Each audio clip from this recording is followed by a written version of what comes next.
All right, everyone. Good night and welcome to Mark and Macy. This is our show for a third consecutive week, and we basically just talk about whatever we want to talk about, and it generally runs through the sports world. So, hey, Macy, how you doing tonight? Hey, I'm doing great. How are you? I'm doing just fine. So I didn't think this was going to happen this soon. I knew that we were going to talk about the NBA at some point, but Macy was basically just playing producer and telling me exactly what we're going to talk about. And it's Steph Curry, Jahlil Okafor, and Kobe Bryant. So I've got my marching orders. This is what we're doing tonight. So you're going to dominate this conversation. So I hope you know that already. I hope I can dominate the conversation. All right.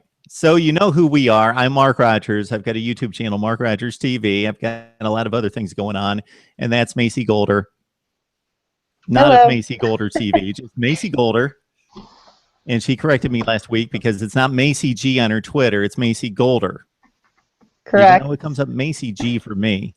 So look her up, follow Macy, and this is our little show that we do every week, and we've had fun. If nothing else, we've had fun for 2 weeks, I think, doing this. So we'll see what we come across. Last week it was like Thanksgiving, Black Friday, Tim Tebow. It was all over the place. So who knows what we're going to talk about, but it's going to start with Steph Curry, and he's playing out of his mind. Maybe he's the best player in the world now. Maybe LeBron James has relinquished his top spot, his throne, to Steph Curry, and certainly his team is ridiculously good. Yeah, the Golden State Warriors are doing pretty well. The spotlight seems to be on them whenever the NBA is mentioned, but Steph Curry obviously has a big part in that. And, I think it's really cool. The other night when they were playing the Charlotte Hornets, he interviewed his dad pregame, and they kind of mentioned, this is your night, and it was Del Curry night. And Steph kind of interviewed his dad in the sense that, hey, Dad, this is your night. This is not about me. And to see that respect level was really cool. You could tell he was a little nervous in front of the camera, but he's working on it. He's a basketball player. It's not his job right now. But the best part was, at the end, his dad said, this is my night. Don't spoil it. And Steph put up 40 points that night.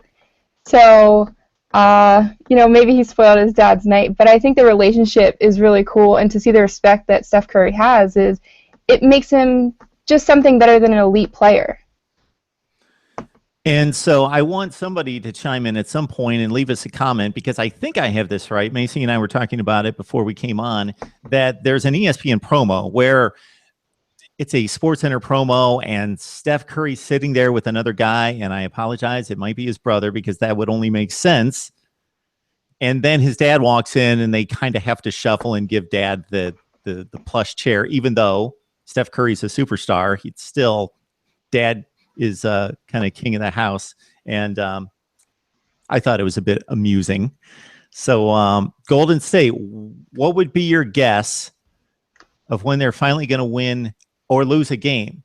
We were talking about this at work the other night, and we were trying to weigh do the 76ers win a game first? But they did, so that's over. So we can't bet anything at this point on that. But when do you think Golden State finally loses a game? Yeah, you know what?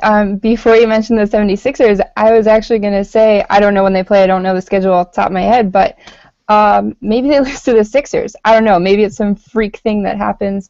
But honestly, I don't know who's going to stop them right now. It's their game. Maybe an injury happens to Steph Curry. Maybe, I don't know. I don't know who's going to stop them right now. Okay, Macy, they play 82 games. Do you make predictions? Not really. Well, they're always usually wrong, so no. Okay. That's kind of my thing, making predictions. I don't say that they're right, but that's kind of my thing. I like to make predictions. So we really should start making football predictions, but maybe we'll. You can always start somewhere, right? Okay. 82 games in the NBA season. How many do the Warriors win? I'm going to say 60 plus. 60 plus. Yeah, I don't know an exact number off the top of my head. Okay. I really don't think you're going out there too far with 60 plus. They will win 60 plus. Yeah.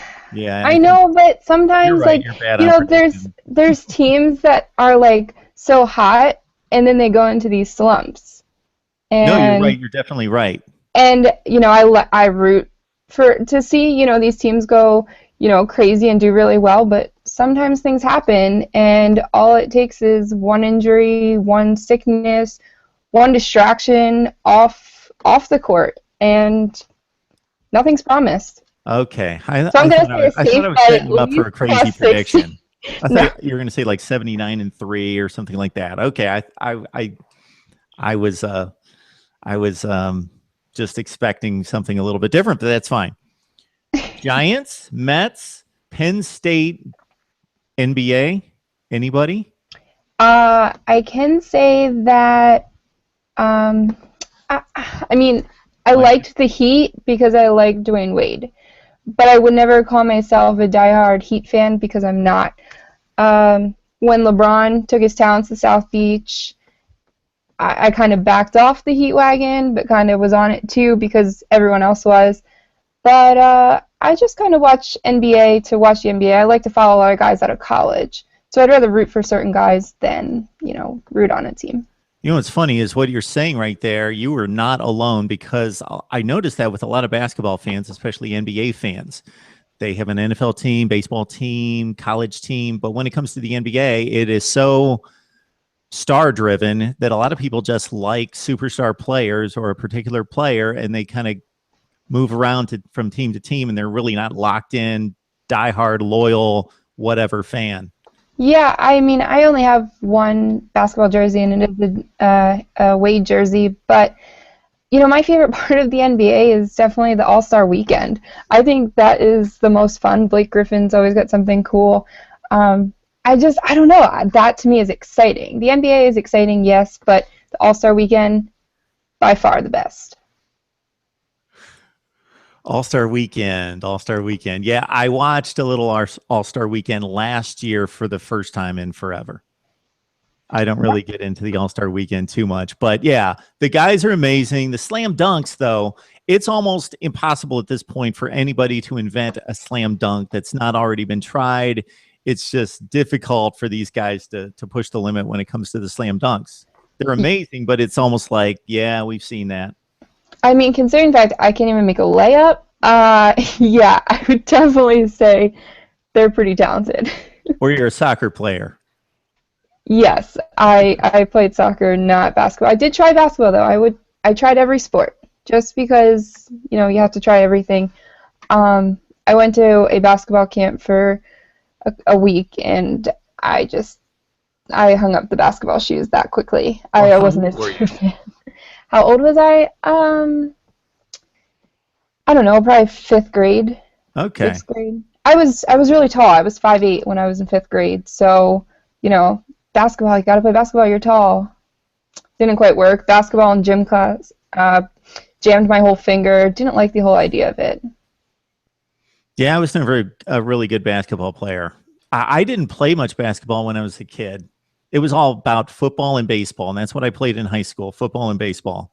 And I just never really got out there to play much basketball.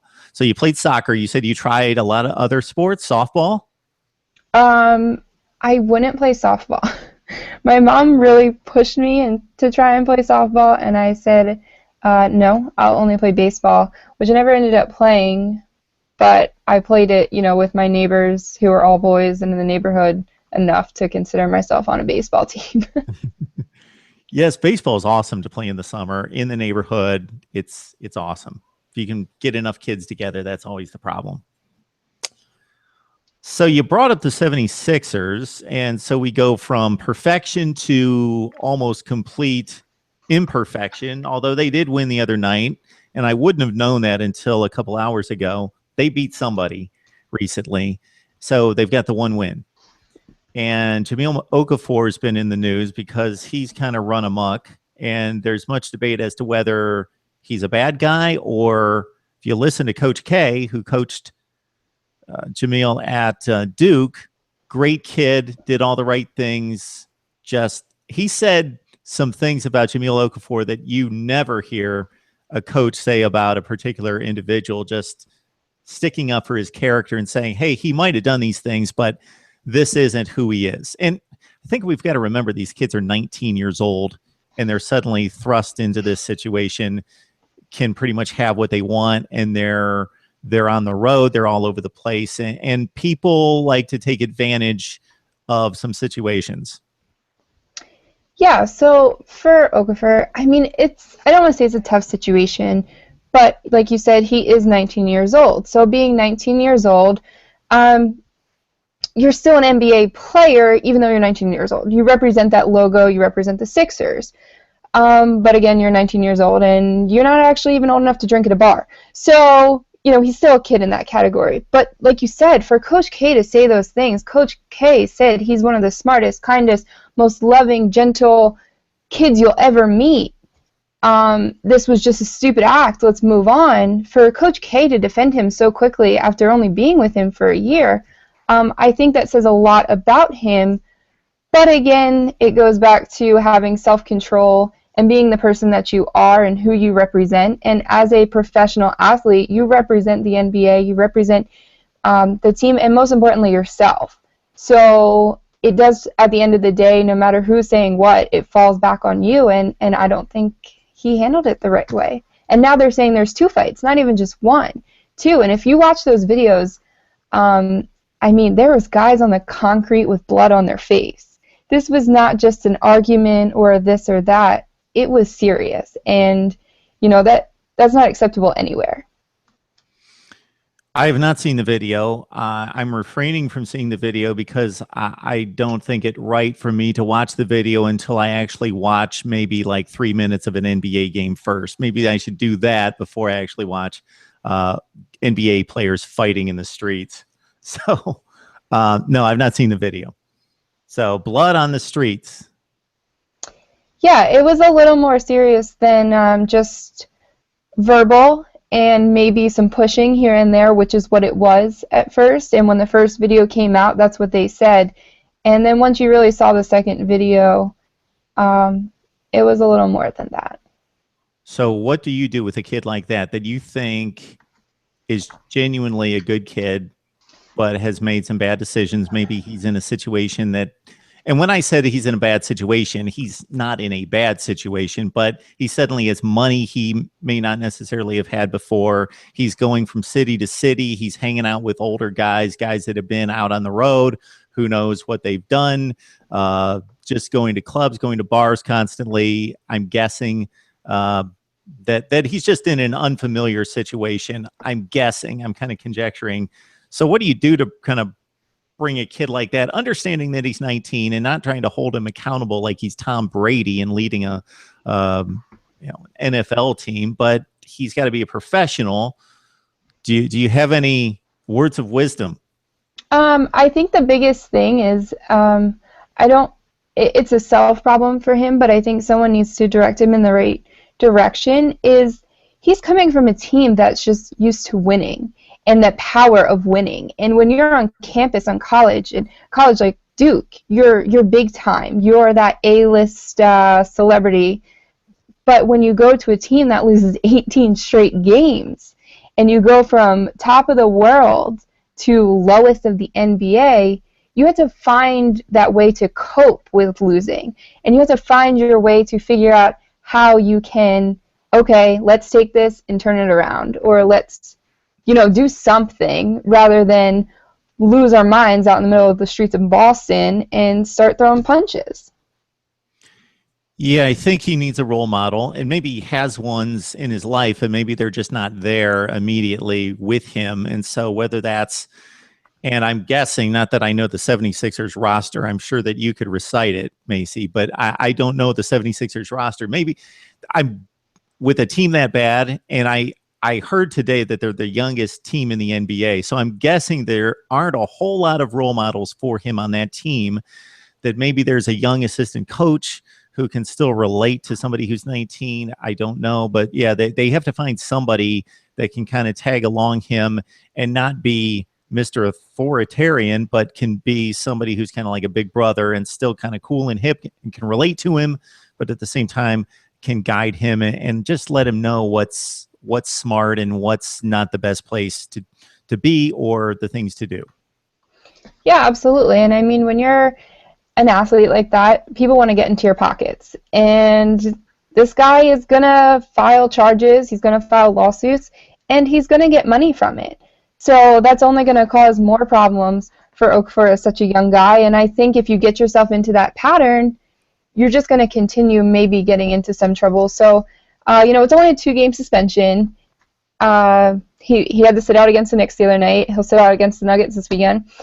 And, okay, so you move on. You learn from it. It could have been way worse. I think a 2-game suspension, it was way easy. And people are upset by that. Coach K was upset that it was a 2-game suspension. But Coach K even said himself, it's stupid things that get you in trouble and you have to move on. And I think those are the best words that he could use, and move on from it. Don't fall back into that pattern. And Macy, you actually hit on the point that I was going to make, but then I lost track of my point. But that's what I meant with bad situations. Yes, there are people out there that either want your money or just want to make a name for themselves or just want to see you look stupid or just antagonize you because they know that if you do something stupid, then they can kind of coerce you into a situation. So, yeah, so even more so than just run-of-the-mill guy or person going out to a club, it's totally different for these guys because they're targets to a lot of people. Yeah, most definitely. It's unfortunate, but there's nasty people in the world, and these nasty people make these athletes kind of look like the bad person, when I'm not saying they're not bad people, good people, this or that, but like you said, they egg them on, they get in your face, and once someone's been in your face long enough and a couple of guys have been in your face and you've lost 18 games in a row, it just might be natural to throw a punch. I don't know. And it might be for certain people. Yes, it might be for certain people, but he's going to have to get used to the losing and dealing with it a little bit better. Now, you mentioned hating to lose.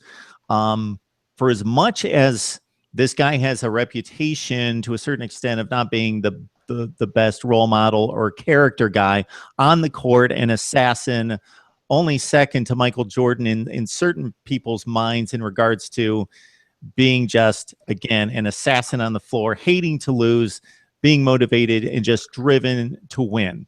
And that's Kobe Bryant. And I think since he's announced his retirement, he's somehow just played a lot better basketball. Again, I haven't seen it because I've not been watching, but I've seen the comments and in the highlights. I think he scored 31 points last night or the night before.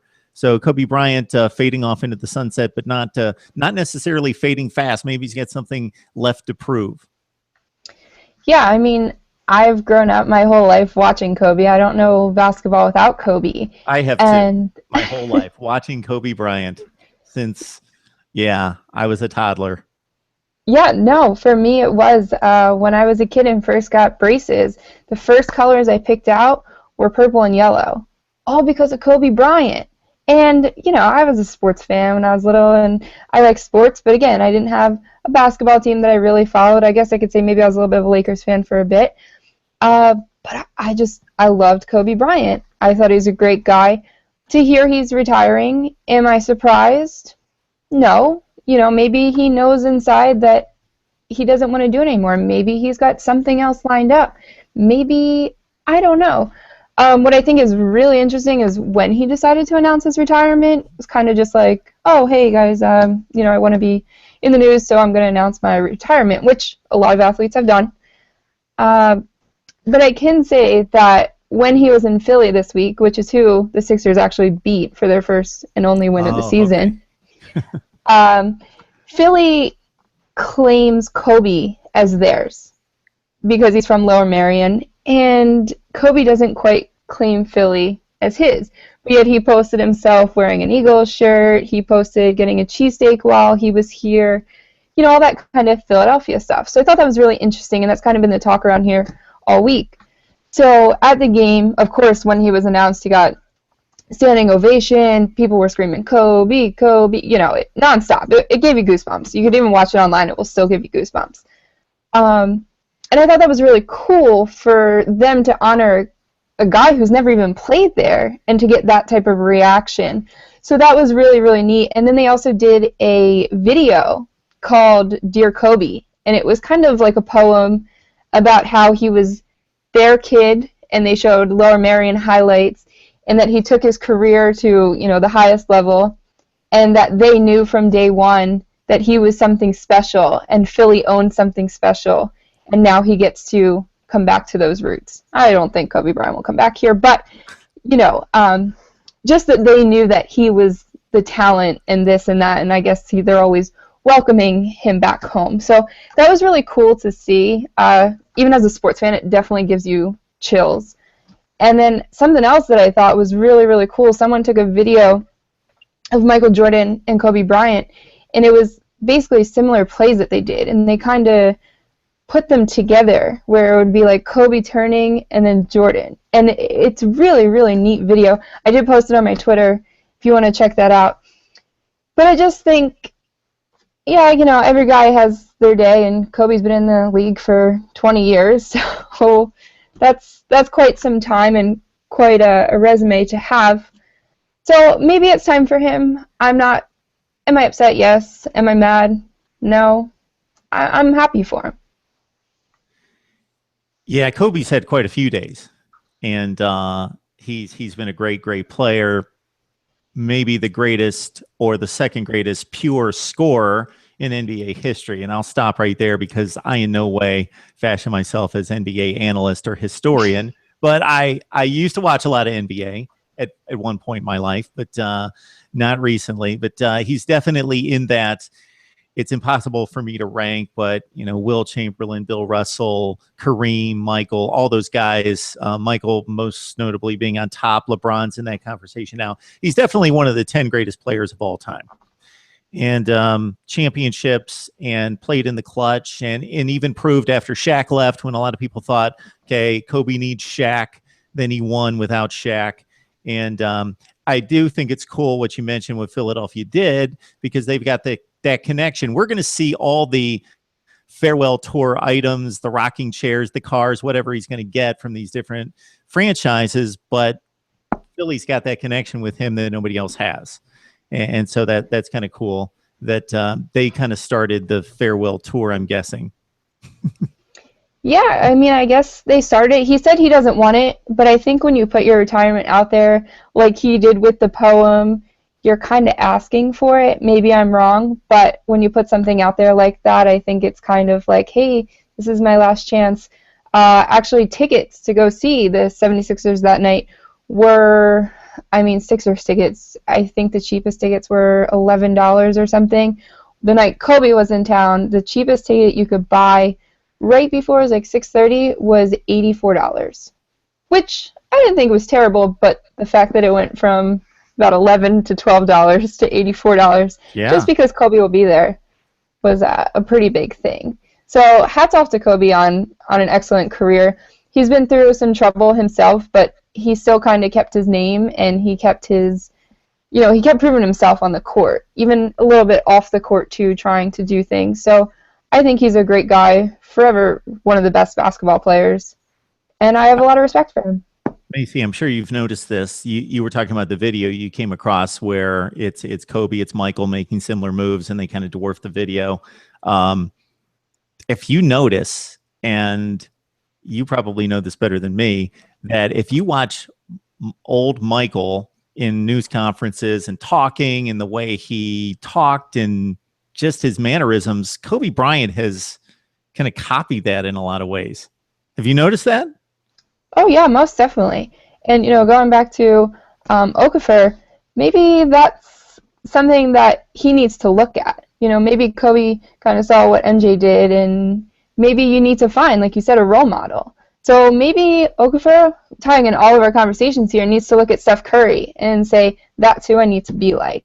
Because I think Steph Curry is going to end up in that elite group with the rest of them that we've already mentioned so far. So maybe that's the best bet right now for Okafor. Now that's some broadcasting skill right there, tying in the 3 storylines into one little neat package to conclude it. That's beautifully done, Macy. Nicely done.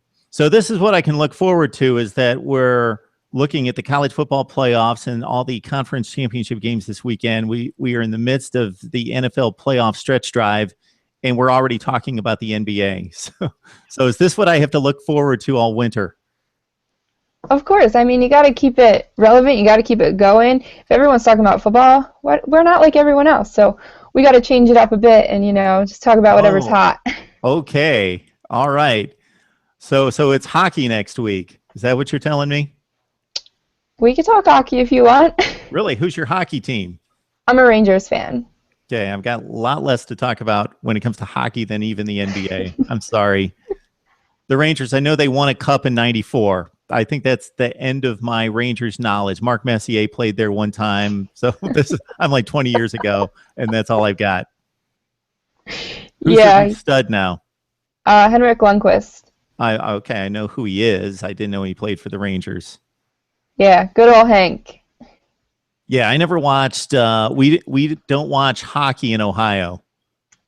We don't really know what hockey is in Ohio. There are like high schools in Cleveland, since it's up on the lake and it's a bigger school system, I guess. They play hockey, high school hockey, but the rest of the state, no hockey. And they've got the Columbus Blue Jackets now, but I think people kind of separate I go watch hockey, but I don't know anything about it. And you're not going to find like your true blue, like hardcore hockey fans at a Columbus Blue Jackets game for the most part. So then in working at ESPN, back when I started, we had the NHL contract, so I got used to hockey and watching it. I appreciate it. It's amazing. The game sevens, like it's the cliche, but the game sevens in hockey are like no other. They're intense. They're tremendous TV. But yeah, I don't have a team. I don't have anything for you. Now that we don't have any more hockey at ESPN, I've kind of lost track of it. Yeah, no, I mean, I can say I don't get MSG Network or any of the Ranger games here, so I do watch a lot of the Flyers just because it's hockey, but I can't say that I spend a lot of my time watching hockey. I enjoy it. I enjoy going to games, but I don't spend all of my time, especially this time of year. I mean, I know it's like hockey season, whatever, but there's some Christmas movies on and, other fun stuff happening, so I don't see a lot of hockey this time of year. Oh, yeah, Christmas movies. That's what we were going to talk about, Christmas movies. Yeah, so actually it's kind of funny because I'm not really much of a Christmas person. My favorite Christmas movie is The Grinch. Wait a minute. You're not a Thanksgiving person. You're not a Christmas person. What are you, like an Arbor Day person? Love Arbor Day. No, I don't know. I mean, I like Christmas, don't get me wrong. Again, it's the whole family thing, being together, the idea of giving and being kind and just feeling the warmth of being family and friends. I don't know. I just think Christmas is so overplayed and this and that. But my favorite Christmas movie is The Grinch. And I think it's The Grinch because sometimes I might be the Grinch. I'm not sure. But it was on the other night, and I was so excited. I know. Have so many questions. Based on everything you just said. So you can kind of conjure up some warmth and some spirit of giving, just that little isolated couple days a year. That's nice to know, Macy. Yeah, like literally, I like Christmas maybe the 24th and the morning of the 25th. And then it's just like, it's too overplayed, I think. People are putting up the lights and putting up this and all the decorations and this and that.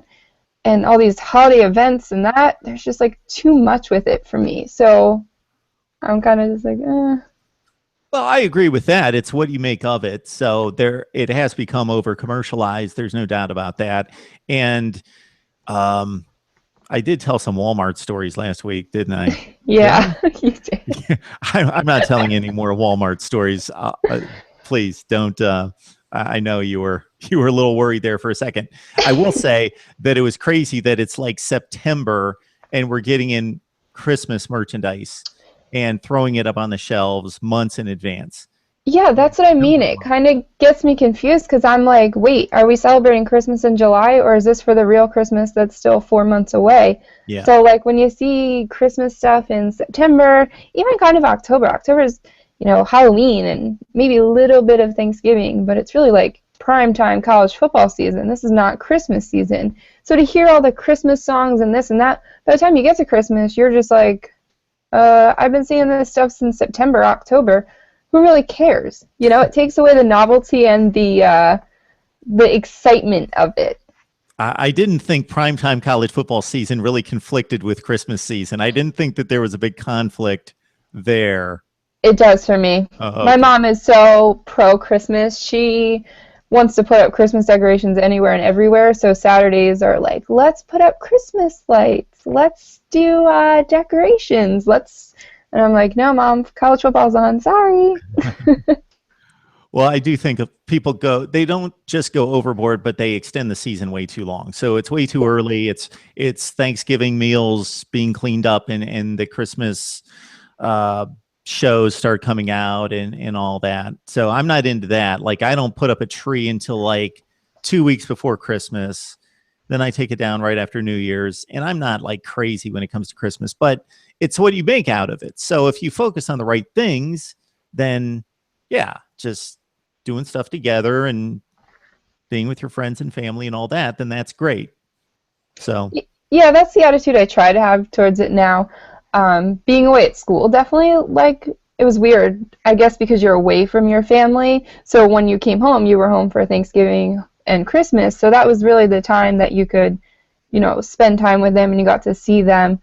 And I think that was a little bit of a changer for me too. But like you said, it is what you make of it. So I just ignore all of the Christmas decorations that go up so early and all this stuff and try to focus it on that week of Christmas, and then I'm happy. Okay. I'm going to postpone the conversation unless you want to go off on the Grinch. I'm going to postpone the conversation about Christmas movies just because they're not like fresh in my memory, but I know Santa Claus is Coming to Town is definitely my favorite all-time Christmas show with the little claymation guys. That's Oh the yeah, best. see, I don't like that. Oh, that's classic. I just watched Charlie Brown Christmas for the first time the other night, and I couldn't even watch the whole It's boring. thing. It's Yeah, it was not good. I didn't even know who these people were, and my parents enjoyed it, but to me, I eh. never got into Charlie Brown. I just always thought Charlie Brown was kind of boring. It's a little slow.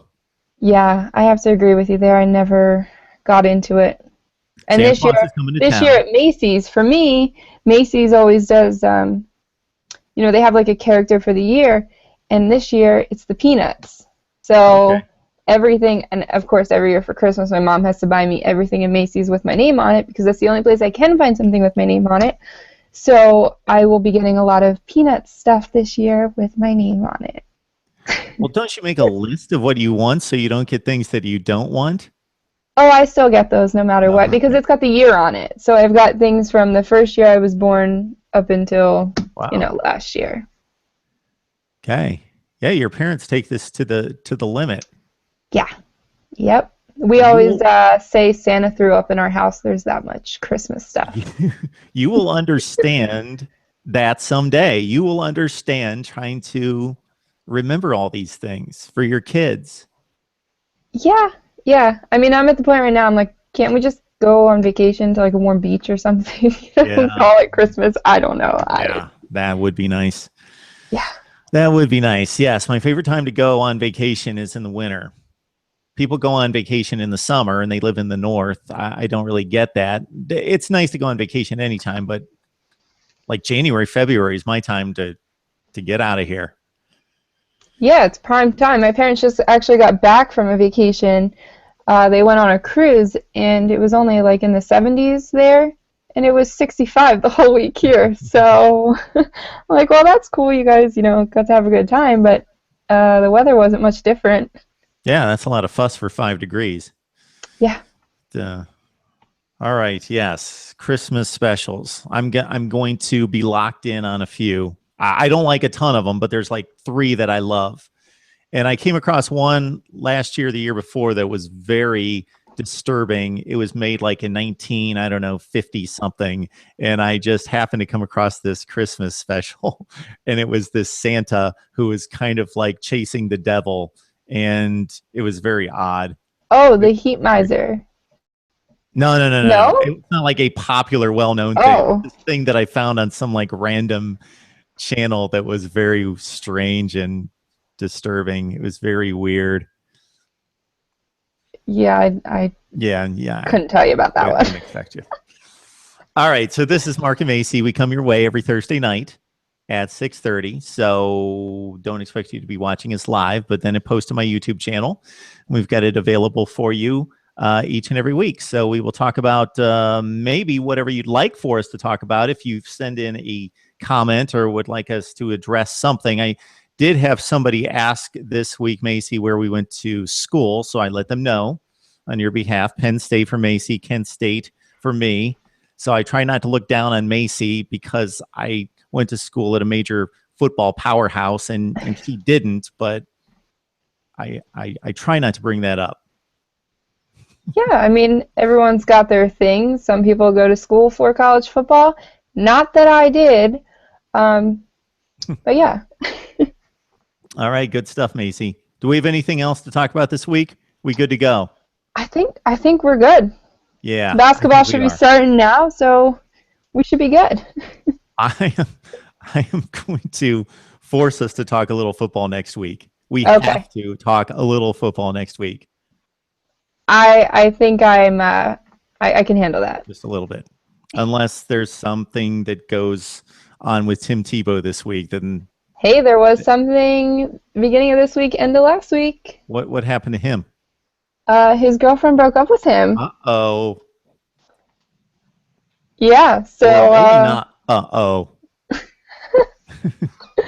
I don't know. I'm just saying that's what I read on the internet. You never know if anything is true that you read on the internet. You should be upset about this. This is the I'm end of your heartbroken. relationship. Heartbroken, totally Yes. upset, but all good things come to an end. Mostly, yeah. I think that cliche usually holds up.